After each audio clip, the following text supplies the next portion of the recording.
নোয়াখালীর মাইজদীতে চিকিৎসা অবহেলায় ইমাম হোসেন বাবু নামে এক রোগীর মৃত্যুর অভিযোগ উঠেছে।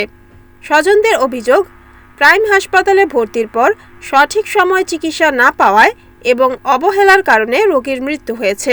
এ ঘটনায় হাসপাতাল এলাকায় উত্তেজনা সৃষ্টি হলে আইনশৃঙ্খলা রক্ষাকারী বাহিনী ও সেনাবাহিনী পরিস্থিতি নিয়ন্ত্রণে আনে। নোয়াখালী জেলা শহর মাইজদীর প্রাইম হাসপাতালে চিকিৎসার জন্য এসে প্রাণ হারালেন পাইপ মিটার মিস্ত্রি ইমাম হোসেন বাবু। স্বজনদের দাবি, বুকে ব্যথা নিয়ে হাসপাতালে আসার পর ডাক্তার মোহাম্মদ গিয়াসউদ্দিনের পরামর্শে ভর্তি করা হলেও জরুরি সময়ে ডাক্তার বা কর্তৃপক্ষের কেউই কার্যকর ভূমিকা নেননি। স্বজনদের অভিযোগ, মঙ্গলবার রাতে দীর্ঘক্ষণ অপেক্ষার পর রোগীর অবস্থার অবনতি দেখে তড়িঘড়ি করে এক নার্স ইনজেকশন পুশ করেন। ইনজেকশন দেওয়ার পরপরই বাবু মৃত্যুর কোলে ঢলে পড়েন। এ ঘটনায় ক্ষুব্ধ স্বজনরা হাসপাতালে জড়ো হয়ে বিচারের দাবি জানান। তবে চিকিৎসা অবহেলার বিষয়টি সরাসরি অস্বীকার করেছে হাসপাতাল কর্তৃপক্ষ।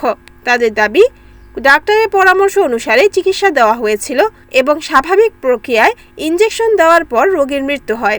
ঘটনার খবর পেয়ে পরিস্থিতি নিয়ন্ত্রণে ঘটনাস্থলে উপস্থিত হয় পুলিশ, র্যাব এবং সেনাবাহিনীর সদস্যরা। কোনো প্রকার ভাঙচুর হওয়ার আগেই পরিস্থিতি শান্ত করে যৌথ বাহিনী। এ ঘটনায় প্রাইম হাসপাতালের ম্যানেজার শিপন সেনকে জিজ্ঞাসাবাদের জন্য পুলিশ হেফাজতে নিয়েছে সুধারাম মডেল থানা পুলিশ। সুধারাম মডেল থানার ওসি তৌহিদুল ইসলাম জানান, আইনানুগ পরবর্তী পদক্ষেপ গ্রহণ করা হচ্ছে। প্রাইম হাসপাতালে চিকিৎসা নিতে এসে এক শ্রমিকের মৃত্যুতে এখন পুরো এলাকায় শোকের ছায়া নেমে এসেছে।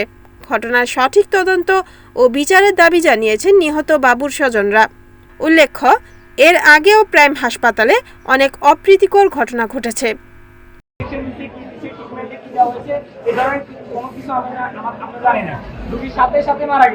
ইনজেকশন দেওয়ার সাথে সাথে মারা গেছে, কিন্তু আমরা ট্রিটমেন্ট পাইতেছি না, ট্রিটমেন্ট পাই না।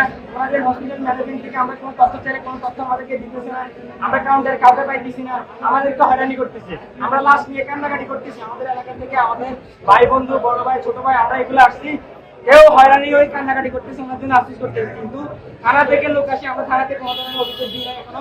আমরা বলছি যে সাংবাদিক আসলে আমরা সাংবাদিক দিয়ে এটা মিডিয়ার প্রচার করবো, কিন্তু মিডিয়ার ওনারা বলতেছে মিডিয়া কি দল পালাইবো, সাংবাদিক কি দল পালাইবো, সাংবাদিক কি করবো, এই ধরনের কথাবার্তা বলছে। এর মধ্যে থানা থেকে লোক আসি, আমাদের সবগুলো লোক প্রায় 10-15-20 জনকে একটা গাড়িতে সবারই নিয়ে গেছে। আমরা গাড়ির সামনে দাঁড়াইছি, ওনাদের সাথে কথা বলছি, ওনারা কেউ থাকে নাই, আমাদের কোনো ধরনের কথা বলে নাই। আমাদেরকে যে হসপিটাল ম্যানেজমেন্ট থেকে বা ওনারা যে একটা সমাধান করে দিব, এ ধরনের কিছুই দেয় নাই আমাদেরকে। এখন আমরা এটা সুষ্ঠু বিচার চাই। আমাদের বড় ভাই মারা গেছে, আমাদের ভাই বন্ধু যা আছে এলাকার, আমরা অনেক দূর থেকে আসছি, সেনবাগ থেকে, আমাদের সবাইকে নিয়ে গেছে থানায়। এখানে যে প্রাইম হাসপাতালে যে ডিসিস্ট তাকে দেখলাম এবং আত্মীয় স্বজন তাদের বক্তব্য শুনেছি, ডাক্তারের বক্তব্য শুনেছি এবং একই সাথে যে হসপিটাল ম্যানেজার তারও কথা শুনেছি। তো এনাদের অভিযোগের তীরটা হচ্ছে ম্যানেজার শিপনের দিকে, ঠিক আছে। এই জন্য ম্যানেজারকে আমরা আপাতত থানায় নিয়ে যাচ্ছি এবং তারপরে আমরা ভিকটিম যে পক্ষ আছে তাদের কথা শুনবো। তারা যদি মনে করে তারা ন্যায়সঙ্গত চিকিৎসা পায়নি, এই ধরনের অভিযোগ দিয়ে দিতে চায়, অভিযোগ দিতে পারে। আমরা অভিযোগ পাওয়ার সাপেক্ষে পরবর্তী ব্যবস্থা গ্রহণ করবো। এখন আমরা আপাতত হসপিটালের ম্যানেজার এবং ডিসিস্টের আত্মীয় স্বজন তাদের কথা শোনার জন্য থানায় গিয়ে বসছি তাদেরকে নিয়ে। ধন্যবাদ। ওনার নাম হলো ইমাম হোসেন বাবু। দুপুরে আমরা যেন রুগী নিয়ে আসি, একটু মানে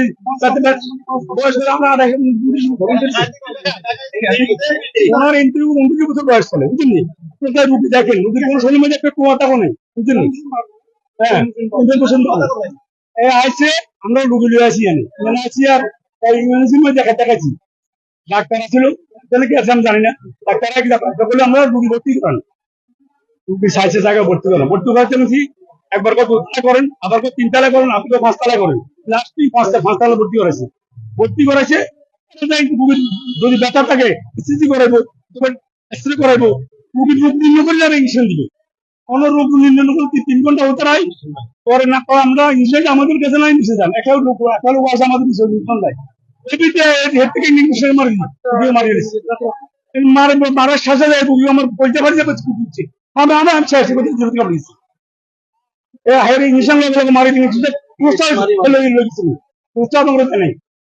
report Mohammad Suman Bhuiyan, NN TV, Noakhali.